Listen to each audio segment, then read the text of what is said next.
There is a new headline about how much food is wasted in this country. Here's the big number: 40% of all food wasted, a lot of it in our own kitchens.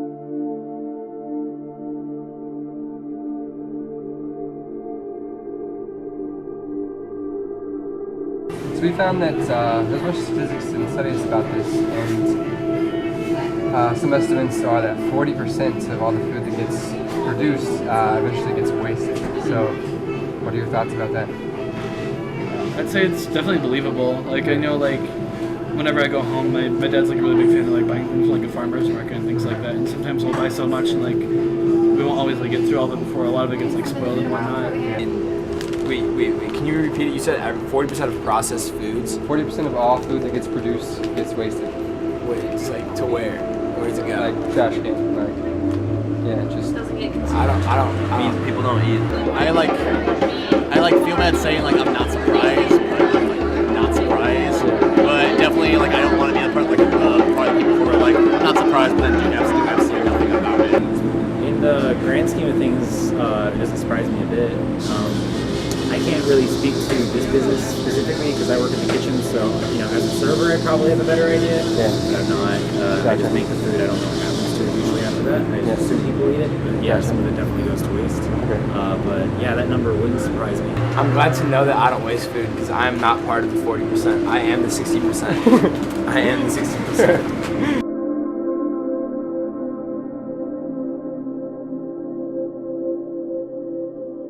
The way I always thought of how grocery stores worked is that Walmart got this big shipment of food and then they put it on the shelf, but it's actually more vendors come and then they control their own stock and then they are there to keep their, like, so let's say Mike Sells has pretzels.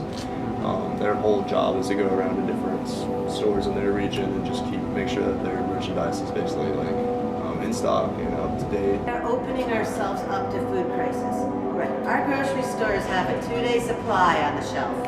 And if we allow for food to keep becoming more and more concentrated in its production, if we ever have for any reason a problem in distribution, or one region has a problem in production, it's going to be very difficult for all of us. Right by where people put their trash out, and it just seems so insane to me.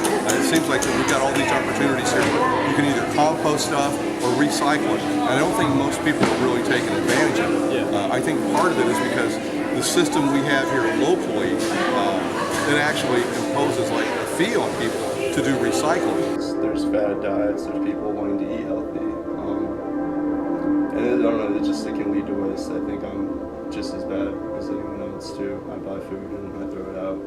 I commute to my other job in Indianapolis, so when I'm busier, things go bad faster. A lot of people, their lives are so busy they either don't want to or they can't take that time to do it. So I think that is a huge issue we have here. Going to like a log farm or getting composted. Gotcha.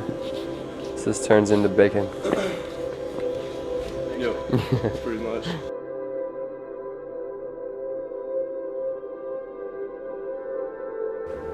If we could get everyone in the community to be more driven to, save food and be more sustainable, I think it would be a good effort, but I think it's a really hard effort to push. That's frustrating for me because I sit at home and I think of this stuff at night, like, man, how could I get us 1,000 more pounds? I think there's plenty of untapped potential in Bloomington.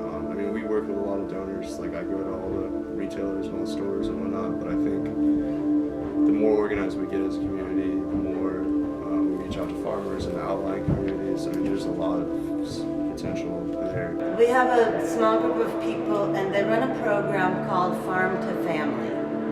The Farm to Family Fund purchases food from vendors at half price when the day's over. So the vendor gets some payment for the food. That food is then donated to organizations. And, it's not hard to tell, but like little things like that, it's amazing that in this type of business, how much little things really matter. A lot of our customers also come because they know that by supporting the farms in the winter time, I mean, just overall, it makes a stronger food economy. So there's more accountability when you are from the work of your hands. you bring it to your customer, you get to know each other. So watch these people, they introduce me to their new significant other, and then a couple of years later they're married, and then they come back and I'm feeding their children, and it's a wonderful community. The food tastes better, it's fresher, it's more nutritious. Some products really are better when you grow them locally. I think that's because smaller farmers think about their soil more, and so things like carrots that are grown right in it are like so much better. Locally raised versus factory farmed eggs is unbelievable. But having people come up who are fairly new to local foods, farmers markets, they're more accustomed to the grocery store model. And when they ask questions and they start to, and seeing them learn and seeing like that spark and when they're like, start to get it, and especially sometimes when, maybe the next year they come back and they're growing something and they're starting to do some of their own, so the interactions with the customers is really awesome. And slowly watching how the local food economy in Bloomington is getting stronger. It is growing, and individuals are starting to grow their own, more and more of them, which is awesome.